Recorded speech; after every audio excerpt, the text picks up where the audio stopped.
Bon, bah, bonjour Victor. Bonjour Antoine.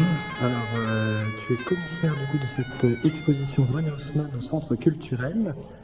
Tu vas nous en montrer quelques secrets. Comment cette exposition Haussmann s'est-elle montée Mais après l'Expo Machereau qui a eu lieu en 2024, dont tu étais un des initiateurs, Oui, je crois, oui. ben on se demandait, tiens, qu'est-ce qui serait bien de présenter. Et comme René est décédé maintenant il y a un peu plus de 9 ans, c'était l'occasion de monter cette exposition et de découvrir des pièces tout à fait inédites. Qu'est-ce qui te plaît, toi, chez René Haussmann en particulier? Qu'est-ce qui t'interpelle du coup, chez... Mais en fait, sa capacité de transformer le réel et de montrer son interprétation d'un sujet, quoi. On voit qu'il y a pas mal de pièces qui sont présentées ici. Alors, on a des reproductions, mais aussi des originaux, un mix des deux. Oui. Et j'ai vu qu'il y avait une comparaison de deux, du facsimilé et de l'original. Alors, on peut voir que le choix des facsimilés est hyper exigeant. Oui. Je pense que c'est un truc sur lequel tu as essayé d'être un peu attentif. Mon souci de trouver des représentations ou des définitions avec des scans professionnels. Et le résultat, je trouve, est assez surprenant parce que même parfois, le scan révèle des éléments cachés. Quand tu vois ici le marché d'Aubel, quand tu vois le toit, Oui. on a l'impression que l'église est plus précise dans le scan que le clocher de l'église ici. Oui, comme c'est des scans de très haute qualité, on a vraiment l'impression d'être devant un original quand on ne fait pas la comparaison.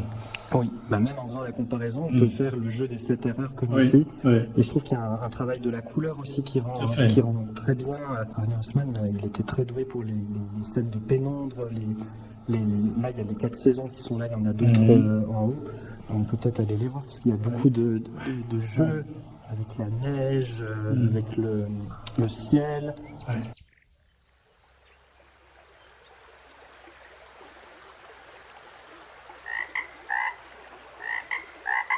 Il y a une œuvre ici qui attire tout de suite l'attention quand on la voit ici.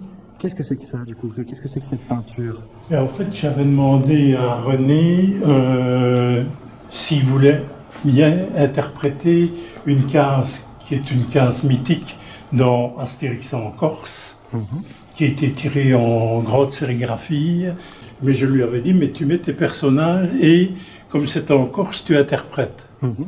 Et donc, on retrouve le druide corse qui se repose, Obélix, Astérix qui est en renard, petit malin, petit futé, voilà, Idéfix dans les bras d'un corse, et il a ajouté à sa façon sanglier corse évidemment puisqu'il est dans un hamac. Et ça, c'est le clin d'œil de René. Quand je vois ce sanglier, moi c'est un truc qui m'a frappé dans cette exposition, c'est à quel point il y a des détails cachés dans les œuvres de René et qu'il y a plusieurs œuvres que je suis passé devant une fois, et en repassant devant, j'ai fait « Ah, mais il y a un loup là en arrière-plan, il y a un personnage ». Ça, je trouve que ça fait partie du talent de René, parce que là, on voit bien qu'il y a les poils d'Obélisque, la culotte d'Obélisque qui attire tout de suite l'œil, mais il y a des choses qui sont beaucoup plus cachées, qui ont besoin de se découvrir petit à petit. Un grand talent aussi pour l'animalier. Dans Spirou, il faisait des rubriques animalières. Dans les années 60, 70, qui ont donné le bestiaire, les bestiaires, la forêt secrète, de très beaux albums durs à trouver. Il y a des ponts à faire avec Raymond Machereau, puisque bien sûr, même si le style est différent. On voit que Raymond a été le mentor de René. On reconnaît des éléments, une acuité pour la nature. Là, on a des originaux aussi, ici. Oui, on a des originaux des derniers albums de René, Éphéméride. Ce qui est assez génial aussi ici, c'est qu'on a un peu toutes les périodes, mais on a aussi beaucoup le Chant du Cygne, la dernière période de René Haussmann. Mais quand on voit encore l'habileté de René... Le brun des cheveux qui se perd un peu dans la nature, c'est assez fantastique. et d'un album aussi un peu difficile à trouver, qui s'appelle Aller coucher Salbed. Et donc c'était l'interprétation de l'amour par René et le gars qui est de Yann en plus. Donc c'est pas négligeable du tout. Donc oui, on reconnaît bien Yann et... Oui. C'est vrai qu'on peut peut-être en dire aussi quelques mots. Il y a René, il y a beaucoup de personnages féminins. Il a fait 3 albums avec Yann qui sont parus dans Air Libre, de beaux albums. On n'est pas trop allé voir ce mur ici. Les musiques. Je fais un coucou à Shane parce que ça fait un peu partie de ton travail, toute la scénographie qui a été faite ici. Ça devait être un sacré défi de faire tenir tout ça. Il y avait beaucoup, mais ça tient. Ça tient. Tu nous disais du coup, là c'est la musique, donc c'est l'entrée en matière. Fantastique affiche faite pour le festival de Marvejols en France. Oui. Tintin, Spirou, le jazz. Et le combat entre les deux, de nouveau, par le biais de la musique. Par le biais de la musique, avec un buff de jazz. Et avec le lettrage, là aussi, dans le travail du graphisme. Il y avait un rapport à la musique aussi, René Haussmann, très particulier. Oui, lui-même était musicien, puisqu'il jouait de la cornemuse dans les pelleteux. Et il a donc illustré un portfolio qui s'appelle Musique, et qui a été édité par la SBL sur la boîte du PSO. Et donc, c'est toutes les différentes musiques qui ont été demandées.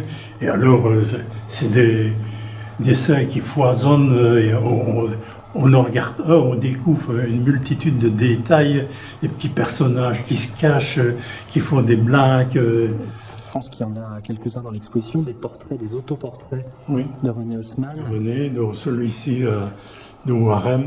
Où il se voyait du coup comme cet ogre un peu gentillet, barbu. Enfin, c'est chouette aussi parce qu'il a réussi à se mettre en scène un peu comme un personnage de BD. Dans ses créations. On va passer à l'étage parce qu'on a des choses chouettes à voir à l'étage aussi. Alors ici, nous arrivons sur la mezzanine. Alors, qu'est-ce qu'on peut aller voir? Il y a beaucoup de choses ici aussi qui sont présentées. Donc là, c'est des planches de calendrier qui a été édité par Forbidden Zone à Bruxelles. Et c'est assez surprenant quand on voit par exemple ici l'hippopotame qui prend un bain de soleil juste à côté de la petite souris. On se dit s'il roule dessus. Il ne faudrait pas qu'il ne la voit pas. Cette vache-là de dos, elle me fait beaucoup penser à celle de Sibylline dans la couverture de la betterave. Là aussi, c'est ma sensibilité vis-à-vis de Machereau qui me fait voir ça. Là aussi, on voit qu'il commence sur fond blanc. Petit à petit, il y a du décor qui apparaît. Bon, est-ce qu'il y a un mois qui semble le frapper plus qu'un autre Le printemps, ça c'est... En avril, avec les cloches, évidemment, parce qu'en avril, c'est souvent Pâques. Il y en a un autre de dessin de Pâques, un petit peu plus loin, avec un petit lapin là, qui est assez mignon. La pluie, là, tu me diras aussi là, le travail de la pluie qui est ici. On sait tout de suite qu'on est en automne, en novembre. Des petits détails cachés, les glands, la grenouille en maillot de bain qui va se baigner, qui est celle qui est contente d'être en automne. Alors là, il y a une confrontation des époques et des points de vue dans les animaux qui est assez saisissante. Alors, moi, j'aime beaucoup le hibou peint ici. Et ça, c'est pour une exposition qui a eu lieu à Esneux, dans un café, et on lui avait demandé d'interpréter le hibou apparemment réaliste, et puis on a le hibou qui semble faire un clin d'œil ici. Qui est d'une quiétude et d'une certaine malice aussi. Et c'est une des rares peintures sur toile de René. Oui, très peu de peintures sur toile, beaucoup d'aquarelles pour René. Et alors, il y a des hiboux très réalistes presque, celui-ci. Il est magnifique celui-là. Un travail du noir et blanc aussi qui est... Un peu à la Comèze. Oui, même on se perd dans les détails, là je vous ai zoomé dans le fond fourmillant. Voilà, il y a des choses très drôles aussi avec les petits nains. Oui, et quand on sait que ça a été écrit en 2015. Ah oui, donc là il avait 79 ans. Les dernières œuvres de René. C'est fabuleux. avec le loup qui est caché là-haut. Il y a quelque chose aussi qui me frappe, moi, c'est l'importance du folklore, des lutins, des nains. C'est quelque chose qu'il était... Mais qu'on retrouve aussi dans sa musique. Oui.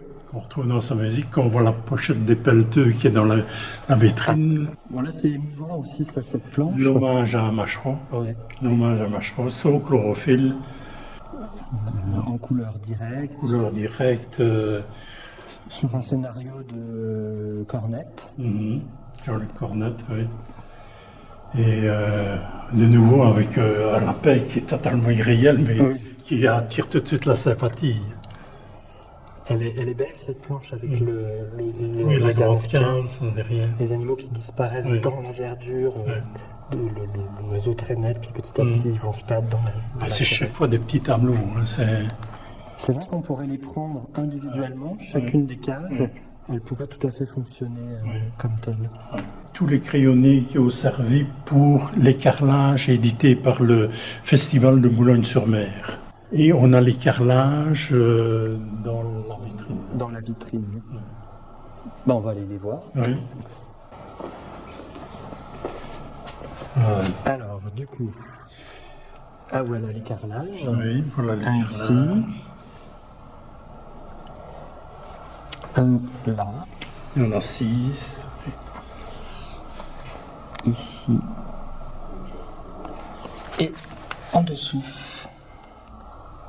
Il y a beaucoup de bouteilles dans cette vitrine. Oui, Comment ça se fait qu'il y a des bouteilles? Mais en fait, il était souvent sollicité pour créer soit des étiquettes, soit ici, il s'est même mis en évidence avec le distilleur. Oui, ça donne envie de boire un coup. Voilà, exactement. Et alors, évidemment, il y a des photos émouvantes où on voit René en pleine action. Mais aussi, on parlait de la mise en scène de l'auteur. Le Laurel et Hardy, il est assez succulent. Oui, il est succulent parce que, en fait, il y avait une séance de dédicace où il y avait Marc Hardy et René Haussmann chez Bédérapage, qui est une librairie qui existait dans les années 80. Et alors, ce qui est amusant, c'est que Marc Hardy s'est dessiné en Stan Laurel et Oliver Hardy est devenu René Haussmann. C'est des portraits et ça a servi pour un ex-libris édité par le magasin Bédérapage. Ou des mugs, René Haussmann, ça je ne connaissais pas du tout, c'est aussi édité par le Festival de Boulogne-sur-Mer. On a ici le petit carnet de l'exposition qui est en cours à La Louvière. Qu'il ne faut pas hésiter à aller voir. Oui. Et là, il y a joué un galet. Oui, un galet, c'est-à-dire... En fait, j'ai fait partie de l'ASBL sur la pointe du pinceau et on a eu l'occasion d'aller monter une exposition Marsupilami au Liban. Et à mes moments perdus sur une plage, j'ai vu des galets qui avaient une belle stature et j'ai demandé à René de l'illustrer et il a fait une tête de bouquetin. Ici, un dessin de René Haussmann que j'ai acquis au Télévis en 1998, qui s'appelle Le Lapin timide et qui est totalement inédit. Ah, il est beau, il est grand en plus. Oui, il est beau, il est grand, on voit qu'il est un peu réservé, hein, le lapin. Oui, il a une attitude, là aussi, chez Haussmann, je reprends ce que tu dis, les attitudes, les expressions, ils sont extrêmement expressifs, ces personnages. Là, je vois le petit cochon qui fait un clin d'œil avec la bibliothèque rose. On sait très bien ce qu'il veut dire. Bon, puis puisqu'on parle de cochon et de bouteille, il y a une histoire folle avec celui-là. Avec celui-là. Donc en fait, c'est un cochon qui a eu 3 vies. Hein? Les cochons ont 3 vies, donc on apprend ça. Les chats en ont 9, les cochons en ont 3 au moins. Et celui-ci, en fait, a fait d'abord partie d'un décor de théâtre. C'est la seule fois où René s'est investi. Il a fait tous les décors d'une pièce de théâtre qui s'est jouée au Grand Théâtre à Verviers. Et puis, une fois, après les représentations, les décors ont malheureusement été détruits, sauf le cochon qui a trouvé une nouvelle vie dans les cuisines, les diverses cuisines de René. Et d'ailleurs, quand on le caresse un tout petit peu, on sent un peu la graisse qui est restée. De la cuisine. Il est dans son jus. Est-ce qu'il a encore l'odeur ou pas? Ça, je ne sais pas, je ne suis pas allé jusque-là. Et donc, lorsque il a déménagé de la chaussée de Theux avec son épouse Nathalie et le petit Valentin, ils ont dû faire un tri pour aller dans la nouvelle maison qui était un peu plus petite. Ben, le cochon s'est retrouvé sur le trottoir. Et moi, comme j'ai aidé René à déménager, je lui ai dit, mais on ne va pas le laisser disparaître. Non. Je vais le reprendre et je vais demander à mon frère, qui était aussi artiste, de l'interpréter à sa façon. Et il me dit, bah, je te laisse faire, tu as carte blanche. Et donc, on a imaginé que le cochon, auquel on a installé une vrille, ouvrait une bouteille de Château Grand Cru, Château Latour. Oh bah oui, on se refuse rien. Oui, on ne se refuserait. Et alors, quand j'ai montré le cochon tel quel, René a éclaté de rire et il a dit « Ah, je te signe ». Et effectivement, l'étiquette, c'est vraiment très difficile à voir, mais elle est signée ici. Ce ready-made. Et en fait, l'idée, elle est venue des Shadocks de Rouxel, où là, on a l'illustration des Shadocks, où là, le tire-bouchon se trouve à l'intérieur de la bouteille. Voilà. Ce qui semble un peu moins pratique. Oui, exactement. Là, c'est la vitrine qui concerne la musique, exactement. Donc René était lui-même musicien, il jouait de la cornemuse. Alors on le voit ici, donc c'est ça dont tu nous parlais. Les pelleteux. Ici, les doigts sur la guitare, on constate que le pouce, en fait, est une tête de personnage. Ah oui, les deux pouces en plus, oui. Bunny et Fred. Oui, voilà. Et je crois que tu as une anecdote particulière avec ce dessin qui est Oui, ici. avec ce dessin-ci. Donc, en fait, c'est un musicien hors pair qui s'appelle Jacques Stotsem, qui est un foutre au riz à la guerre et qui donne des concerts époustouflants. Et j'ai demandé à Jacques Stotsem s'il acceptait de venir jouer à Erf, qui était mon village natal, enfin ma ville natale. Et pour illustrer le concert, j'ai demandé à René son interprétation de Jacques Stotsem. Et le dessin était tellement fabuleux qu'on a reproduit le dessin sur le ticket d'entrée. Et René, quand il a vu le ticket, a accepté de signer et numéroter lui-même les dessins, les tickets. Tous les tickets étaient donc signés par René. Numérotés et signés par René.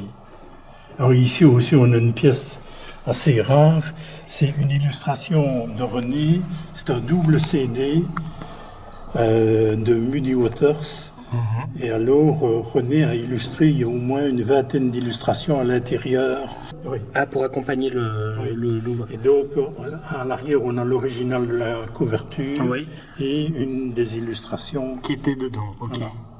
Et là, on fait un saut dans le temps quand on passe à côté. Parce que ça se situe en 1958, donc René vient de sortir du service militaire et on lui demande des projets de pochettes de disques. Et malheureusement, la pochette n'a pas été retenue, mais le dessin est déjà fabuleux. Il est fantastique, oui. Voilà, alors qu'il a 22 ans. Déjà la musique. Oui. Bon, beaucoup de livres qui ont marqué la carrière de René Haussmann. Moi, je m'amusais à le comparer à Gustave Doré tout à l'heure, qui était aussi un grand illustrateur. Et René était très fan de Gustave Doré. Ah ben, ça m'étonne pas. Voilà. C'est évident quand on voit qu'il est allé faire les fables de La Fontaine, les contes de Perrault, le roman de Renard. Il a vraiment su s'accaparer ces univers. Absolument. Bon, les petits cochons, là aussi, On n'imagine pas une exposition de René sans cochon. Et alors ici, le couple... Le couple parfait. Monsieur, avec son trèfle, le porte-bonheur. Madame. Madame. Enchanté. Alors là, on est du côté des affiches, plutôt. Oui. Un dessin qu'il a fait pour le festival de BD de Boulogne-sur-Mer. L'affiche qu'il a fait pour le festival international du film fantastique de Bruxelles. Elle est terrifiante, Elle celle-là. est terrifiante. L'original n'était pas plus haut de 10 cm. Donc il a été agrandi pour l'affiche. Et par contre, j'ai vu l'affiche de 3/4. Elle était vraiment... Elle faisait bien peur aussi. Là, on dirait presque du Baudard. Tu trouves pas, Cédric, là, dans le traitement du noir, du personnage, de la terreur du personnage? Le noir et blanc, moi, ça m'appâte aussi parce que. Mais quand on voit tout à l'heure comme il a traité le hibou, c'est presque du commerce. Oui. René aimait bien aussi la bonne chair. Oui. Notamment un restaurant au Vieux-Être à Jalais. Et il a illustré plusieurs livres de cuisine du cuisinier Robert de Douer, avec chaque fois des illustrations originales, des culs de lampe originaux. Bon, alors celle-ci, c'est le rendez-vous manqué de l'affiche. Oui, tout à fait. C'était un très bon choix. Hein. Oui, c'était un bon choix parce que c'était donc le premier festival de Verviers, de BD de Verviers en 2015. Et René avait fait notamment la tartourie qui est une spécialité de Verviers, le chat volant qui est un conte verviétois, et alors des clés d'œil. On a la coccinelle de Gottlieb, on a les personnages de Machereau, Oui. on a le loup blanc, Oui. son personnage. Spirou. Oui, et le Spirou interprété, Obélix évidemment en ours, Oui. le Marsu qui est espiègle. Et Voilà. le minimum qui se régale de tartourie. Voilà, exactement. Un très très beau dessin et un des derniers encore. Hein. Il y a un des derniers, 2015. Là, je vois le livre de la jungle. Oui, Mowgli. Plus réaliste, plus terre à terre. Oui, il avait fait ça pour un festival qui se déroulait à Juprel en Belgique. Et le thème c'était Mowgli. Et le dessin, quand on le regarde, est aussi impressionnant. Hein, l'expression des animaux. L'éléphant, Oui. les textures au niveau de l'éléphant. Ouais. Alors moi, je t'avoue que j'ai un vrai coup de cœur sur ces planches de neige là, qu'on va découvrir, Oui. qui sont à la fois très belles et très cruelles parce que il se passe des choses assez terribles. Oui. Bon voilà, il y a là encore un travail du blanc et qu'on mesure plus sur les originaux parce que on voit qu'il y a différentes strates du blanc posé, du blanc aquarellé. Mais la planche est vraiment impressionnante. C'est la première planche de l'album Les Trois Cheveux Blancs. Je trouve une observation du renard qui a repéré sa proie et évidemment n'a aucune chance de s'en sortir. On a un peu la même chose ici, qui est une planche très très impressionnante. Très violente. Quand je l'ai choisi, René m'avait dit, est-ce que tu sortais de ton choix? J'ai dit, il y a une telle expression. Et là aussi, un découpage assez audacieux dans le hors-champ. On a, il va le manger, Oui. la terreur, il a mangé. Et en fait, on n'a pas le moment choc. Oui, choc. Et c'est encore plus violent, du coup, parce qu'on n'a pas le moment choc. Ben, l'imagination travaille. Eh ben oui. Ces planches de BD me permettent de mesurer à quel point, bon, il y a un travail d'illustrateur, mais c'était aussi un vrai artisan de bande dessinée par rapport au découpage, à la narration. Ouais. Ça, c'est assez stupéfiant. Et souvent très cinématographique. Hein. Oui. Les 4 saisons, encore. Oui, donc c'est les planches qui ont été choisies pour décorer le square René Haussmann à Verviers. En fait, c'est un ensemble et la ville de Verviers avait, un mois avant le décès de René, ils avaient commandé des illustrations originales. Mais René, évidemment, n'a pas eu le temps de les faire, donc il fallait meubler parce que les espaces avaient déjà été plafonnés. Oui. Et donc, ils avaient créé 3 espaces, mais il y avait 4 dessins. Donc, les Schwedt, l'époque, les Schwedt, la culture, avaient retenu 3 dessins et avaient éliminé celui-là. C'est venu aux oreilles d'un conseiller de l'opposition qui est allé trouver évidemment un journaliste de l'époque et ça fait la première page du journal Vers l'avenir en disant mais pourquoi éliminer Madame... Oui. Alors les cheveux a eu beau nier qui avait une cabale, finalement les 4, on a changé les supports qui étaient de 3. On en a fait 4. L'ensemble a trouvé sa place. Et aujourd'hui visible à Verviers, dans l'espace public de Verviers. Ça, c'est un beau message pour finir. Et c'est pour ça que c'est important de voir René Haussmann à Verviers. Oui. Puisque on le voit partout dans la ville. Oui. Il a laissé Oui. Il y a un nom d'école, hein, je crois. Oui, un nom d'école du côté de Zy, oui. Donc sur le sud de Verviers, il y a une salle René Haussmann au tremplin à 10 ans. Donc Des fresques aussi. oui, il y a oui. des fresques, oui. Et puis on termine sur ces 2 planches-là. Un choix de terminer là-dessus au niveau de l'accrochage pour toi? Mais en fait, c'est les premières planches directes qui sont parues dans Air Libre, Ah oui. la collection de Puy. Mhm. C'était Leïna, et c'est aussi très impressionnant, avec une violence. Oui, la musique, encore une fois, Oui. avec les notes de Oui. musique qui sont là. Parfait. Le cheval aussi qui est très très bien croqué. Et les 2 pages se répondent. Hein, Masculin contre féminin, nature contre civilisation. ouais. Je remarque que les textes sont rarement présents sur les planches de René Haussmann. Mais en fait, il utilisait un calque, Oui. et souvent le calque a été encadré à l'arrière, mais il n'est pas visible. Mais c'est bien lui qui faisait son lettrage. Oui, c'est lui qui faisait son lettrage. Mais le problème, c'est que si on avait utilisé le calque, On aurait moins bien vu. on aurait moins bien vu les détails et même les couleurs. Ouais. Bon, bah merci pour ce petit tour. Je crois qu'on a fait un bon. On voit bien ici à quel point l'exposition est assez dense. On vous invite à venir redécouvrir ici René Haussmann, centre culturel, jusqu'à début juin, c'est ça? Jusqu'au 5 juin. Et venir voir toutes ces pièces qu'on vous a présentées rapidement, puisque c'est un petit tour d'horizon. Parler de l'exposition parce qu'elle a le mérite d'être accessible puisque l'entrée est gratuite. Et puis l'espace est vraiment bien réparti. Je crois qu'on en ressort joyeux.